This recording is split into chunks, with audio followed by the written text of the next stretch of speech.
Talk to me a bit about the fallout that's come from your comments on the federal disaster assistance. Do you think that what you've said has been interpreted incorrectly by people? Listen, first of all, of course I'm for allowing for disaster relief. Of course I care about my constituents and people around us who are suffering. Of course we are. And I've always said from day one that the monies will be there. And I've also said this, the House has acted. The House has passed a bill with $1 billion in it in response to a request from the Obama administration to fill the coffers of FEMA.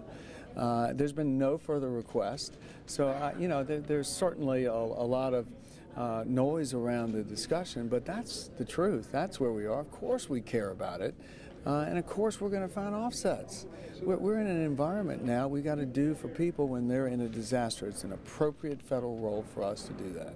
Do you regret conflating the two issues of disaster relief and the budget? Because Michael Steele was on one of the cable networks this afternoon saying that the optics of this whole thing and the way you couched it were all wrong. I didn't couch it. I was asked a question. So, and when responding to a question, I said that, yes, we're going to provide the monies for disaster relief. Of course, that's federal priority.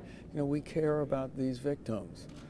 And in response to a question, I said, yes, we're going to do the responsible thing. How can you sit here and say we're trying to be fiscally responsible out of one side of your mouth and do something on another?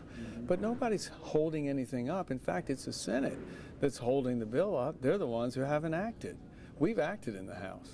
Are you afraid that perhaps if you'd come out and rallied for it in saying that there were no strings attached, that you'd have been accused of being a hypocrite the other way? Well, listen, there are no strings attached. It's just we've found the money and we found offsets. That's it.